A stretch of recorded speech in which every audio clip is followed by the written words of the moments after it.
Assalamualaikum warahmatullahi wabarakatuh. Kembali lagi di channel Berita Mistis. Untuk kisah kali ini masih ada sebuah cerita yang ditulis oleh Untung Prasetyo. Dan untuk kisah yang akan saya bawakan kali ini yaitu sebuah kisah yang berjudul Teror di Perkebunan Durian Kalimantan.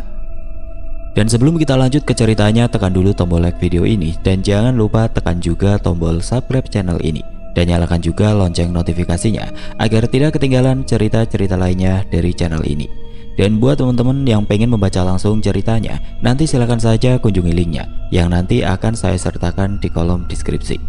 Dan teman-teman juga bisa langsung mampir ke channel YouTube-nya penulis yang nanti linknya juga akan saya sertakan di kolom deskripsi. Dan seperti apa untuk kisah kali ini? Langsung saja kita masuk ke ceritanya.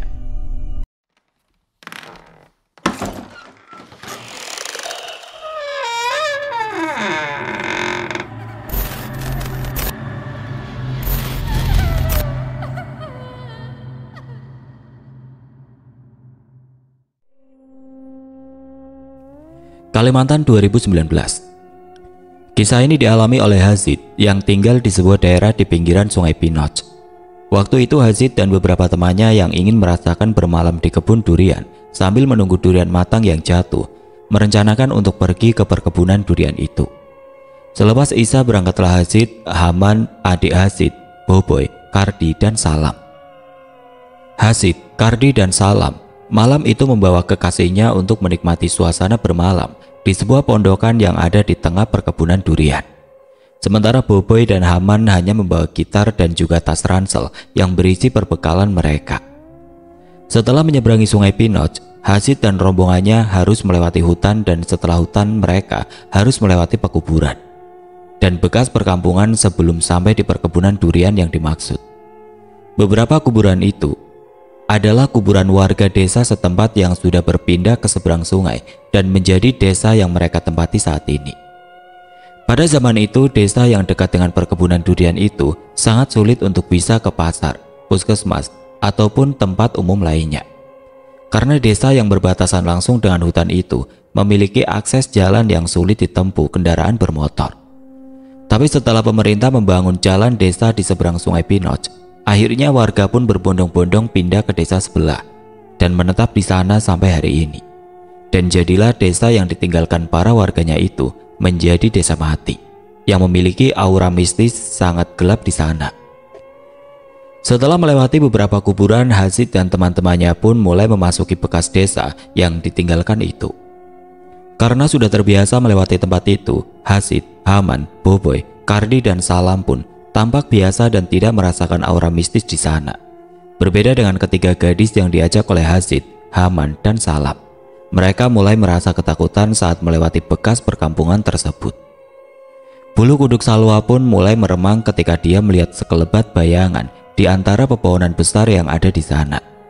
Tapi saat itu Salwa enggan untuk menceritakan apa yang sudah dilihatnya. Salwa takut jika teman-teman perempuannya akan berubah pikiran dan mengajak kembali pulang jika dia menceritakannya. Sesampainya di kebun durian itu, Hazid dan kawan-kawannya langsung membuat api unggun di depan pondokan yang ada di kebun durian tersebut. Mereka pun bernyanyi bergembira sambil sesekali mengambil durian matang yang jatuh ke tanah lalu memakannya. Sekitar 1 jam berada di kebun itu, mereka pun sudah merasa puas dengan buah durian matang yang rasanya benar-benar enak. Tapi tidak lama setelah itu, Hazid dan Boboy yang mendengar suara buah durian jatuh pun segera berlari untuk mengambilnya. Lokasi tempat terdengarnya durian jatuh itu ada di belakang pondokan dan keduanya pun mencarinya di sana. Tapi sungguh di luar dugaan Hazid dan Boboy. Ketika keduanya sudah berada di belakang pondokan, mereka melihat sosok makhluk yang berupa tengkorak manusia sudah berdiri menghadang mereka. Sontak keduanya pun ketakutan dan perlahan-lahan kembali berjalan ke depan pondokan, tempat di mana teman-teman mereka berada. Setelah Hazid dan Boboy kembali, teman-temannya pun menanyakan durian yang ingin diambilnya. Tapi Hazid dan Boboy hanya menggelengkan kepala dengan wajah mereka yang sudah terlihat sangat pucat sekali. Tidak lama kemudian mereka mulai masuk ke dalam pondok karena hujan deras mulai turun mengguyur tempat itu. Dan teror makhluk gaib penunggu kebun durian pun mulai terjadi ketika mereka ada di dalam pondok tersebut. Ketika hujan semakin deras, kawan-kawan Hazid pun mulai tertidur dan hanya menyisakan Hazid Boboiboy, Kardi, dan Salwa, kekasih dari Hazid. Mereka saling berbincang untuk sekedar mengusir suasana sepi yang mulai terasa di pondokan gelap itu. Hazid dan Boboiboy pun tidak menceritakan apa yang sudah dilihatnya tadi. Mereka berdua menganggap itu hanyalah sebuah halusinasi mereka berdua saja. Di tengah perbincangan mereka, Salwa pun kembali melihat sosok bayangan hitam yang melintas di depannya yang bergerak ke arah jendela. Sontak jendela pun terbuka dengan sangat kencang dengan sendirinya tanpa ada angin atau apapun yang dirasakan Hazid. Salwa yang mulai merasa ketakutan pun mulai menutup wajahnya dan meringkuk di belakang Hazid. Sementara Hazid, Boboiboy, dan Kardi hanya saling memandang karena terkejut dan juga merasa heran.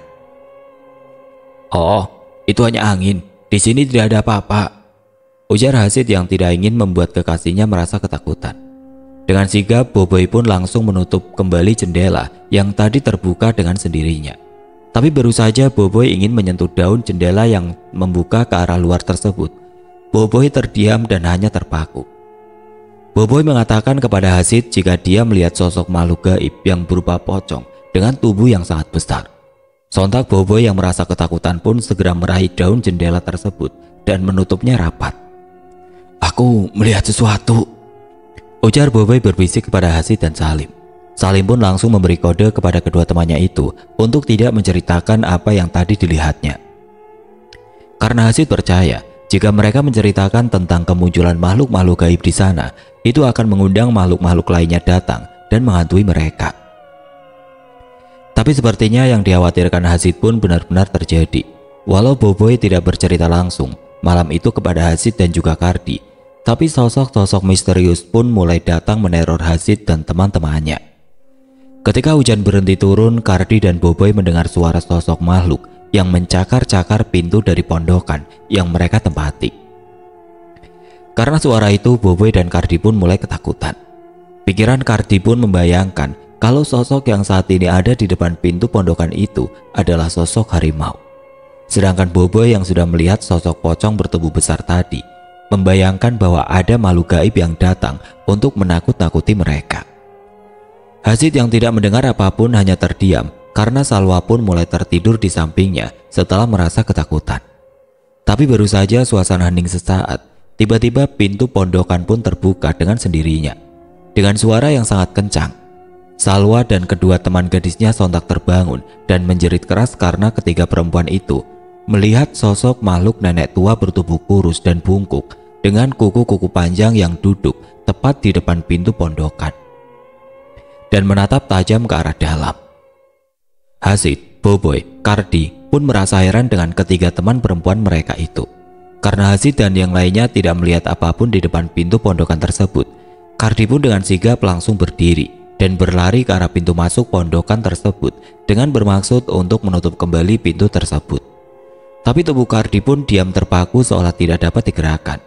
Karena di depan luar pondokan, Kardi melihat sosok nenek berambut panjang yang berdiri membungkuk dengan tongkat di tangannya dan dengan mata yang merah menyala.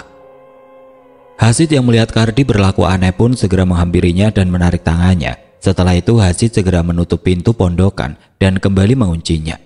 Salwa, Iva, dan Nuri pun mulai menangis karena merasa ketakutan. Suasana pun berubah mencekam dalam hanya waktu yang singkat. Suara-suara menakutkan pun mulai datang dari perkebunan durian yang sangat luas itu. Dan tangisan Salwa serta yang lainnya juga membuat suasana menjadi tegang. Hazid dan yang lainnya pun berusaha untuk menenangkan Salwa, Iva, dan juga Nuri. Mereka terus berusaha agar ketiga gadis itu tenang. Tapi belum sempat ketiga gadis itu terdiam dari tangis ketakutan mereka, daun jendela pun kembali terbuka tanpa ada hembusan angin yang bertiup, baik dari dalam maupun dari luar ruangan. Dan dari balik jendela tersebut muncullah sosok pocong yang tadi dilihat oleh Boboiboy. Pocong dengan kain kafan lusuh kecoklatan dengan wajah hitam dan gigi-gigi panjang pun terlihat menyeringai ke arah dalam pondokan. Saat itu bukan hanya Salwa dan para gadis lainnya yang berteriak, tapi Hazid, Boboiboy, dan Kardi pun berteriak ketakutan hingga membangunkan Haman dan Salam. Haman dan Salam pun merasa bingung karena semua temannya menutup wajah mereka dengan tubuh gemetar ketakutan. Hingga akhirnya Haman pun tahu bahwa ada sosok yang menakut-nakuti teman-temannya. Dengan keberaniannya, Haman pun segera berdiri dan menutup pintu jendela yang tadi terbuka dengan sendirinya. Tidak lupa Haman pun mengedarkan pandangannya untuk melihat keadaan sekitar yang tampak basah karena habis diguyur hujan yang sangat deras tadi. "Ada apa sih?" tanya Haman yang merasa heran dengan teman-temannya yang merasa ketakutan itu. "Kita harus pergi dari tempat ini, Man. Makhluk-makhluk itu mulai datang dan menakut-nakuti kita," jawab Nuri dengan isak tangisnya. Salwa, Iva, dan Nuri pun segera mengajak teman-temannya untuk pulang dan pergi meninggalkan pondokan yang kini terus didatangi oleh sosok-sosok makhluk yang sangat menyeramkan itu. Tapi Haman pun mencoba menenangkan mereka dengan mengatakan lebih baik bertahan di pondokan ini, karena di luar sana lebih berbahaya lagi. Di bekas perkampungan itu malah lebih menyeramkan lagi, dan kita belum tentu bisa melewati kuburan setelah perkampungan itu. Bisa-bisa kita disesatkan di dalam hutan, ujar Haman menjelaskan kepada teman-temannya tanpa ragu. "Tapi aku takut dengan nenek tua tadi," ujar Salwa sambil menangis. Baru saja Salwa mengucapkan kalimat itu, tiba-tiba saja dinding seluruh pondokan berbunyi dengan keras, seolah-olah ada yang melempari mereka dengan bebatuan. Hasid dan yang lainnya pun duduk di tengah-tengah pondokan sambil merapatkan diri satu dengan yang lainnya. Tapi belum selesai dengan suara gaduh tersebut, Hasid dan yang lainnya kembali ketakutan dengan suara teriakan dari Nuri. Nuri menjerit sekuat tenaga lalu berdiri dengan kedua bola matanya yang berubah menghitam. Pergi kalian dari sini atau kami akan membunuh kalian satu persatu," ujar Nuri yang tampak sedang kerasukan sosok makhluk gaib.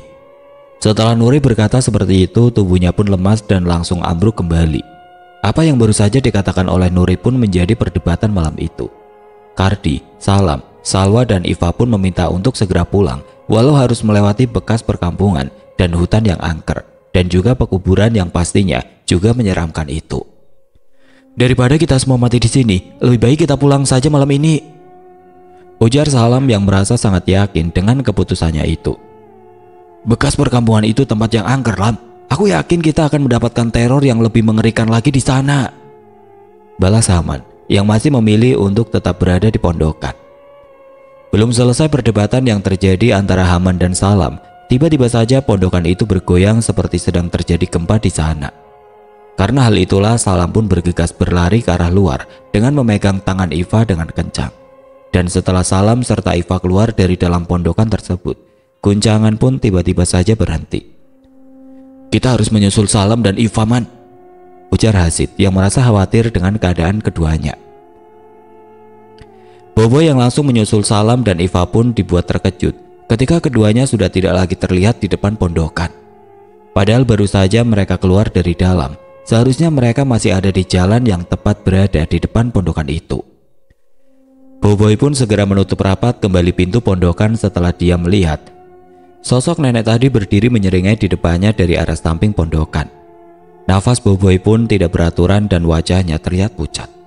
Sementara itu Salam yang baru saja keluar dari dalam pondokan bersama Iva harus dibuat terkejut ketika keduanya menoleh lagi ke belakang. Ternyata pondokan yang masih berjarak sekitar 5 meter dari arah mereka berdua tiba-tiba menghilang. Salam yang sudah yakin akan kejanggalan yang ditemuinya malam ini terus mengajak Iva untuk berjalan, bermodalkan senter kecil di tangannya. Salam yang sangat hafal dengan jalan menuju ke arah sungai pun tanpa ragu terus melangkah. Salam pun merasa sangat senang ketika dia dan Iva akhirnya sampai di bekas perkampungan yang setelah itu mereka akan menemui pekuburan. Salam yang sangat yakin pun terus menuntun tangan kekasihnya itu, sementara Iva pun terus berjalan di belakang Salam. Belum jauh mereka berdua melewati bekas perkampungan itu, tiba-tiba saja senter yang ada di tangan Salam pun mati. Hal itu sontak membuat Salam bingung dan Salam harus melepaskan pegangan tangannya yang sedari tadi menggenggam erat tangan kekasihnya itu. Salam yang mulai merasa ketakutan pun segera memperbaiki senter yang ada di tangan kanannya. Dan beruntungnya senter yang dipegang Salam pun kembali menyala. Salam pun langsung meraih tangan Iva dan mengajaknya untuk kembali berjalan waktu itu. Salam merasa sudah sampai di dekat pekuburan. Ketika sudah memasuki pekuburan tersebut, langkah Salam tiba-tiba berhenti karena Iva yang masih digandengnya menghentikan langkahnya. Karena merasa bingung dengan apa yang sudah terjadi, Salam pun lalu menoleh ke arah belakang. Dan betapa terkejutnya Salam ketika Iva yang sedari tadi digandengnya kini berubah menjadi sesosok nenek bungkuk yang memegang tongkat. Tubuh Salam pun mulai gemetar ketakutan. Dan tanpa pikir panjang, Salam pun mulai berlari menjauhi sosok nenek tua yang sangat menyeramkan itu.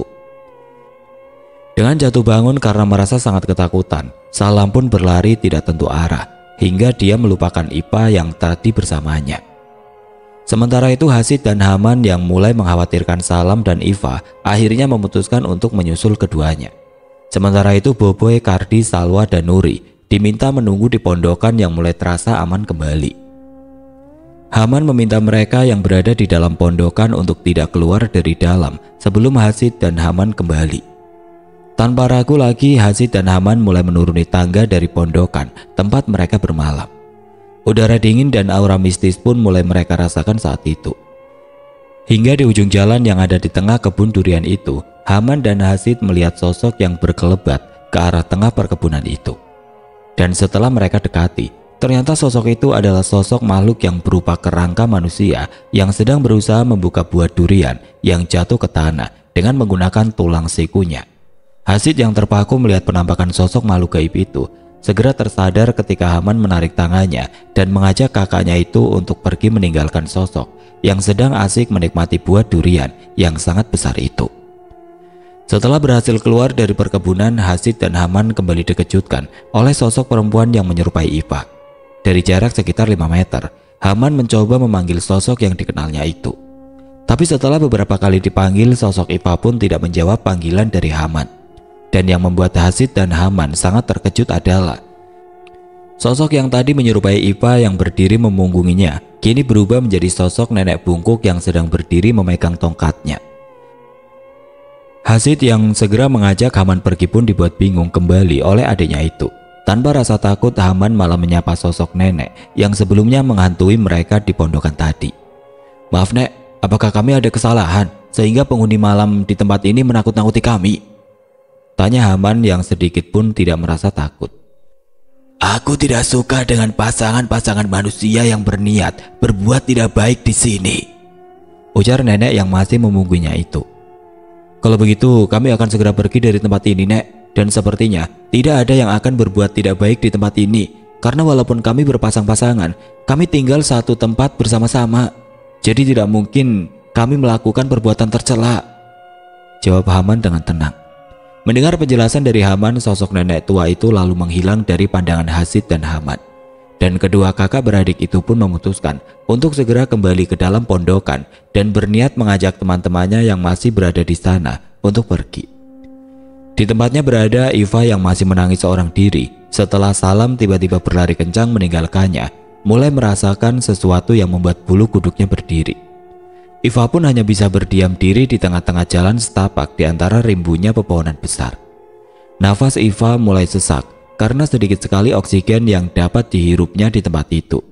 Tapi nasib baik masih berada di pihaknya setelah Hasid dan Haman yang sebelumnya telah melewati jalan itu, tapi tidak melihat keberadaan Iva, tiba-tiba muncul dari arah bekas perkampungan menuju ke arah Iva berada. Haman yang kembali melihat sosok Iva pun kembali memberanikan diri untuk mendekatinya. Dan ketika Haman melihat Iva menangis, Haman langsung mengajak Hafid untuk mendekatinya. "Wah, Salam mana?" tanya Haman sambil terus memandangi sosok Iva. "Haman, alhamdulillah kamu datang Man. Salam pergi meninggalkanku seorang diri di tempat ini," jawab Iva sambil terus menangis.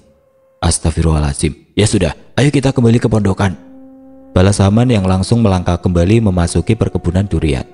Di dalam pondokan suasana pun menjadi mencekam setelah Nuri kembali kerasukan sosok makhluk gaib penunggu perkebunan tersebut.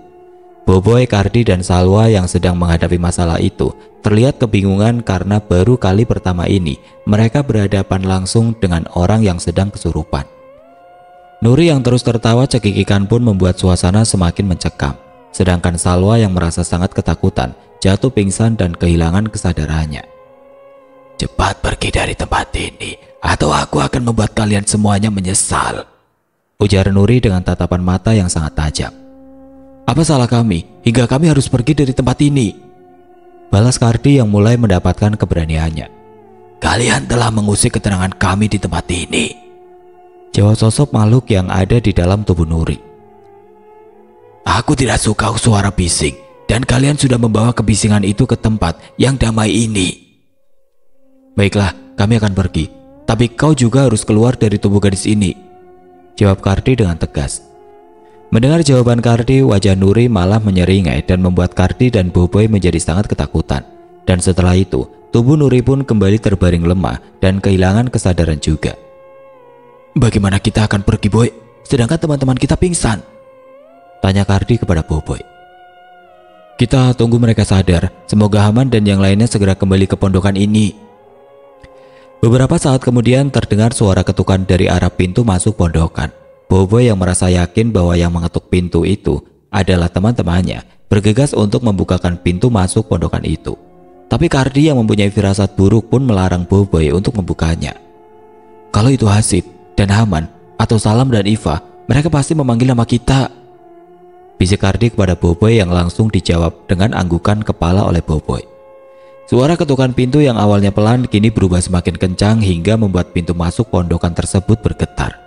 Boboiboy dan Kardi pun hanya saling memandang karena bingung harus melakukan apa. Di tengah kebingungan itu, Boboiboy dan Kardi pun harus kembali dikejutkan dengan daun jendela yang tiba-tiba terbuka dengan sendirinya. Dan setelah itu, muncul sosok pocong berwajah hitam dari balik jendela yang membuat Boboiboy dan Kardi lemas dan mulai kehilangan kesadarannya. Salam yang masih berlari dan tidak tentu arah pun mulai menyadari keberadaannya saat itu. Dia tahu betul tempat itu setelah dia tersandung akar pepohonan ketika sedang berlari.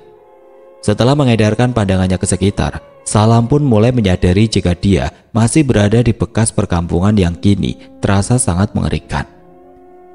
Kau datang ke tempat ini hanya membuat kegaduhan saja, nak, ujar sosok suara yang terdengar jelas di telinga Salam.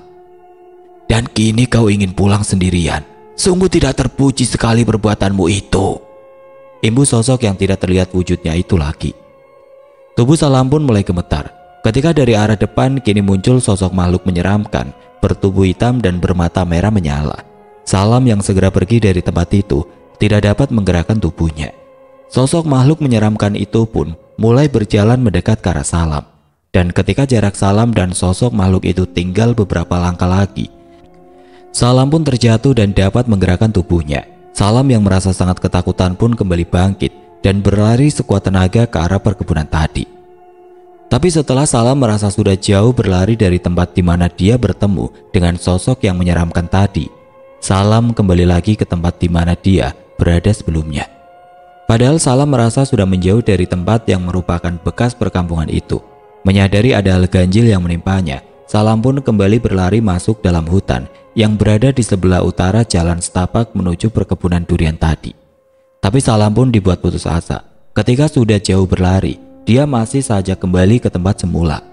Salam yang sudah merasa menyerah pun memilih duduk di tempatnya bertemu dengan makhluk menyeramkan tadi. Dan kini, dia merasa sudah tidak peduli lagi dengan apapun yang akan dihadapinya. Dan tidak lama kemudian, tubuh Salam pun diseret oleh sosok makhluk yang tidak terlihat wujudnya, hingga Salam pun harus kehilangan kesadarannya. Haman, Hazid, dan juga Iva yang sudah masuk ke perkebunan durian itu pun kembali mendapatkan kejanggalan. Mereka bertiga yang sudah beberapa kali memutari perkebunan itu tidak menemukan pondokan yang seharusnya berada tidak jauh dari awal mereka masuk ke tempat itu.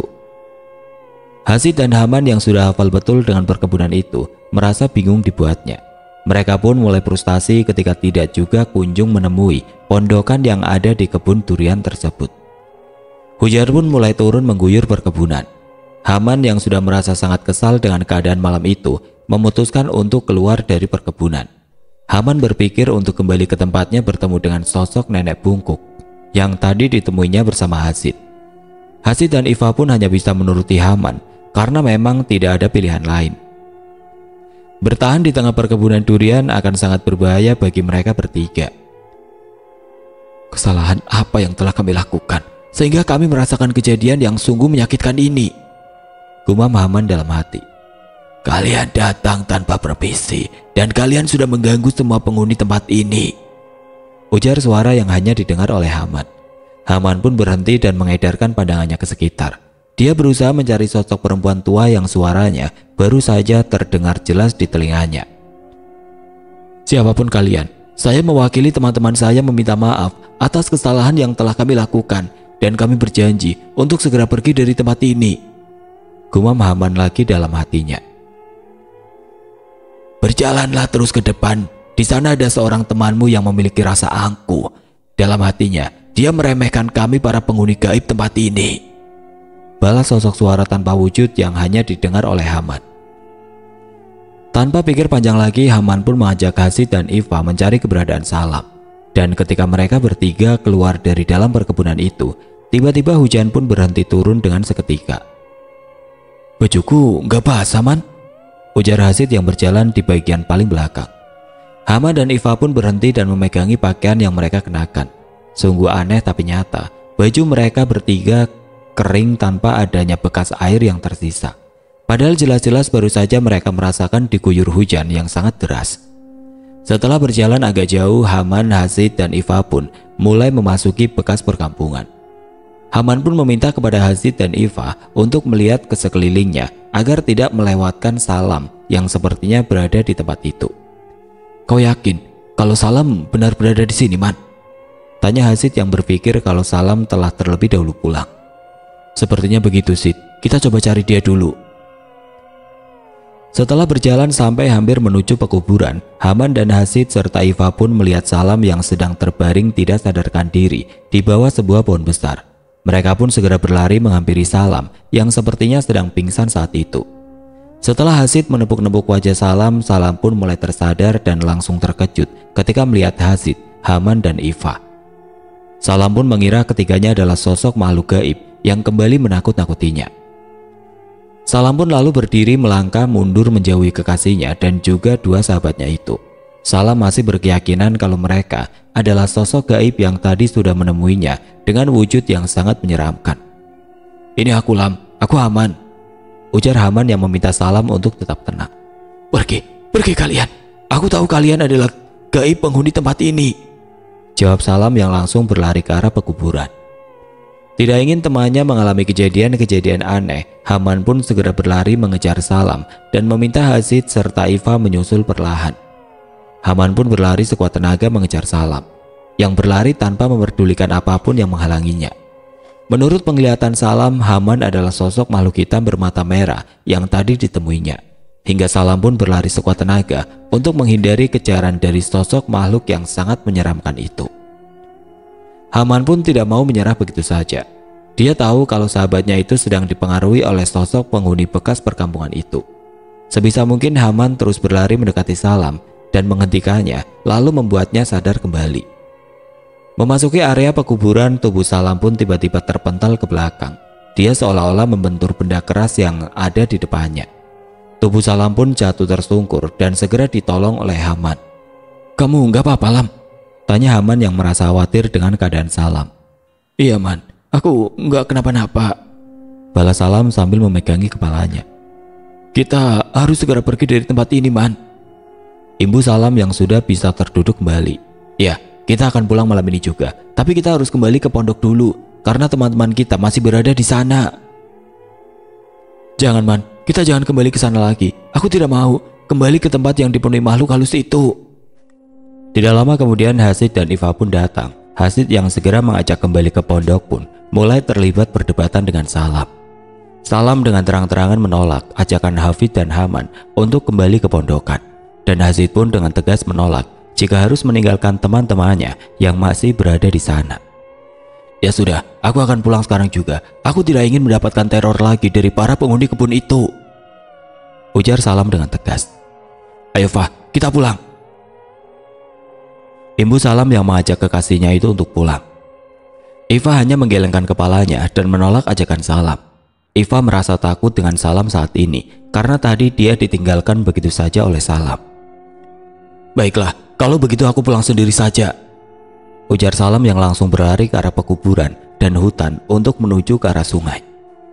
Tanpa ragu lagi, Salam pun pergi meninggalkan Hazid, Haman, dan juga Iva.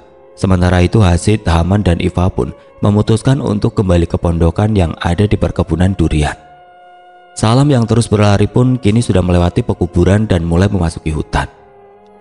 Setelah melewati hutan, Salam pun sampai di tepi sungai, tempat dia dan kawan-kawannya tadi menaruh sampan yang digunakan untuk menyeberangi sungai dalam dengan arus yang sangat deras. Hazid, Haman, dan Iva pun berjalan perlahan untuk kembali ke pondokan. Mereka memang berniat untuk membawa teman-teman mereka pulang malam itu. Entah sudah pukul berapa saat itu, tapi suasana kini sudah berubah menjadi lebih baik. Aura mistis pun sudah tidak mereka rasakan lagi, dan udara pun terasa hangat saat itu. Tidak terasa Hazid, Haman, dan Iva pun mulai memasuki area pekuburan.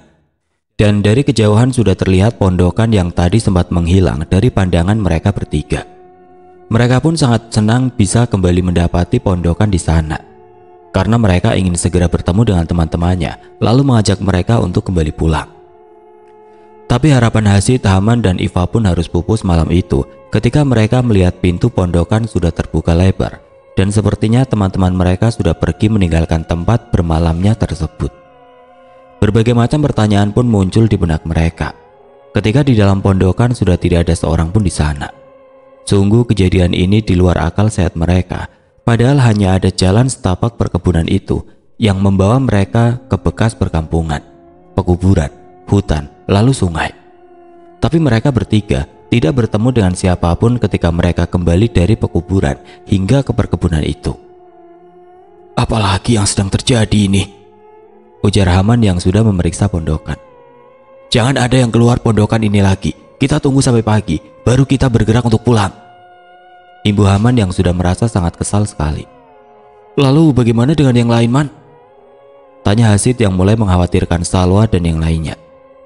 Sepertinya mereka masih berada di perkebunan ini. Hanya saja kita tidak dapat melihat mereka. Sama ketika kita tadi tidak melihat pondokan ini. Jawab Haman dengan tenang dan memberikan pemahaman yang sangat logis kepada kakaknya. Setelah yakin dengan keputusan mereka untuk tetap berada di dalam pondokan, Hazid, Haman, dan Iva pun tiba-tiba merasakan kantuk yang sangat luar biasa. Mereka bertiga tidak kuasa lagi menahan kantuk yang membuat kedua mata mereka pun tidak dapat terpejam lagi. Dan beberapa saat kemudian, ketiganya pun tertidur dengan sangat lelapnya. Boboy, Kardi, dan Salwa harus berjuang keras mengejar Nuri yang kini sedang dirasuki oleh sosok penghuni gaib perkebunan itu. Nuri hanya terlihat berjalan pelan di depan ketiga temannya itu. Tapi Boboy, Kardi, dan Salwa tidak juga dapat menghentikan langkah Nuri yang berjalan dengan pandangan yang kosong. Beruntungnya saat itu Nuri hanya berkeliaran di sekitar perkebunan. Dan sudah tidak terhitung lagi berapa kali Nuri yang terus diikuti Boboy, Kardi, dan Salwa mengitari pondokan yang ada di tengah kebun durian tersebut. Salwa yang sudah merasa lelah pun akhirnya memilih untuk duduk di anak tangga depan pondokan dan hanya melihat Nuri berlarian di sekitar kebun. Boboy yang sudah merasa lelah pun akhirnya berhenti dan duduk di bekas api unggun yang mereka buat tadi. Sementara Kardi yang juga sudah merasa lelah, mau tidak mau harus dapat menghentikan Nuri kekasihnya itu. Karena Nuri adalah tanggung jawab Kardi, dia pun tidak menyerah dan berusaha untuk dapat menangkap Nuri. Seperti menyadari akan sesuatu, Nuri yang masih kerasukan sosok makhluk gaib penghuni perkebunan itu pun berlari kembali ke arah pondokan. Dan tiba-tiba saja Nuri berhenti di depan Boboy yang sudah tampak kelelahan. Kardi yang perlahan mendekat ke arah Nuri pun segera memegang lengan Nuri supaya dia tidak berlarian lagi. Lihat ini. Kalian sudah mengotori tempat ini dan kalian sudah mengganggu kami dengan alat yang membuat bising di tempat ini. Ujar Nuri yang menatap Salwa dan Boboy dengan tajam. Karena merasa takut, Boboy pun mendekati Salwa yang berada di depan tangga pondokan. Salah satu teman kalian juga sudah memiliki niat yang tidak baik. Sekarang dia sedang menerima pelajaran atas niat buruknya itu. Imbu sosok yang berada di dalam tubuh Nuri menjelaskan. Maafkan kami. Kami akan membersihkan tempat ini sebelum kami pulang. Dan kami berjanji tidak akan mengulangi kesalahan kami lagi. Jawab Boboy dengan wajah tertunduk. Mendengar jawaban Boy, sosok yang ada di dalam tubuh Nuri pun segera pergi. Tubuh Nuri lalu lemas dan langsung ambruk ke tanah. Beruntung ada Kardi di belakangnya yang dengan sigap menopang tubuh lemah Nuri. Ayo Boy, bantu aku membawa Nuri ke dalam. Tanpa pikir panjang lagi, mereka berdua pun menggotong tubuh lemah Nuri ke dalam pondokan. Dan anehnya, baik Boboy, Kardi maupun Salwa tidak melihat Hazid, Haman, dan juga Iva. Menurut pandangan mata mereka, pondokan itu masih kosong seperti ketika mereka keluar dari dalamnya untuk mengejar Nuri yang meronta-ronta ingin keluar dari dalam pondokan. Karena sudah merasa sangat lelah, Boboe, Kardi, Salwa pun segera berbaring di lantai pondokan yang hanya beralaskan tikar. Sementara itu Nuri ditaruh di bagian tengah dan Kardi pun berinisiatif untuk mengikat kaki Nuri dengan kakinya menggunakan jaket yang tadi dikenakannya. Hal itu untuk mencegah Nuri yang kemungkinan besar akan kembali kerasukan makhluk gaib penunggu perkebunan itu. Sementara itu Salam yang kebingungan mencari sampan yang mereka gunakan tadi mulai berpikir untuk berenang menyeberangi sungai dengan aliran deras tersebut. Tapi nyali Salam rupanya tidak sebesar pikirannya. Salam pun akhirnya memutuskan untuk kembali lagi ke pondokan menyusul teman-temannya. Setelah memasuki hutan, langkah Salam pun seperti sedang diburu oleh hantu. Salam kembali berlari dengan kencang ketika dia melihat sekelebatan bayangan hitam sesampainya dia di pekuburan. Dan sosok hitam dengan mata merah menyala itu kini benar-benar mengejar Salam. Tidak mau sampai tertangkap lagi oleh makhluk penunggu hutan tersebut, Salam pun dengan sekuat tenaga terus berlari walaupun beberapa kali dia terjatuh. Dan ketika Salam sudah melewati bekas perkampungan dan mulai memasuki perkebunan, sosok makhluk hitam dengan mata merah itu tiba-tiba saja menghilang. Tapi teror yang dialami Salam rupanya belum berakhir. Lepas dari mulut buaya, hinggap di mulut harimau. Seperti itulah hal yang dialami Salam malam itu. Sesampainya di tengah perkebunan durian, Salam kembali dihadang oleh sosok nenek bungkuk yang menyeringai ke arahnya. Nenek itu terlihat sangat marah kepada Salam, hingga sepertinya dia tidak mengizinkan Salam untuk kembali masuk ke dalam wilayahnya. Kali ini aku beri kau kesempatan untuk memperbaiki diri. Jangan punya niat buruk ketika kau memasuki hutan manapun, dan jangan kau merasa jumawa di tempat ini, ujar sosok nenek bungkuk tersebut sebelum menghilang dari pandangan mata Salam. Mengetahui kalau sosok yang menghadangnya telah pergi, Salam pun segera berlari menuju ke arah pondokan, dan tidak lama kemudian Salam pun sampai di depan pintu pondokan dan mengetuk pintu tersebut dengan kencang. Semua orang yang ada di dalam pondokan pun terkejut mendengar suara pintu yang diketuk dengan sangat kencang oleh Salam. Mereka semua beradu pandang dan saling bertanya satu sama lain. Keanehan-keanehan yang mereka rasakan sungguh di luar nalar mereka. Setelah berkumpul kembali, semuanya hanya terdiam saling pandang satu sama lain. Mereka belum berani menceritakan apa yang mereka alami tadi, dan hingga matahari terbit, mereka tidak tertidur lagi. Mereka langsung membersihkan bekas api unggun yang mereka buat dan juga bekas-bekas sampah makanan yang mereka bawa. Setelah itu mereka pun segera pergi meninggalkan pondokan dan bergegas untuk pulang. Sampai cerita ini ditulis, Hasid, Haman, Boboe, Kardi, Salam, Salwa, Nuri, serta Iva tidak mengetahui pasti penyebab gangguan yang mereka alami di pondokan tersebut. Oke teman-teman, sekian untuk kisah kali ini. Semoga apa yang sudah saya sampaikan dalam kisah ini dapat dijadikan pembelajaran untuk kita semua. Dan buat teman-teman yang baru bergabung, jangan lupa untuk like, comment, share, serta subscribe channel ini. Dan nantikan kisah-kisah horor berikutnya tetap di channel Berita Mistis. Wassalamualaikum warahmatullahi wabarakatuh.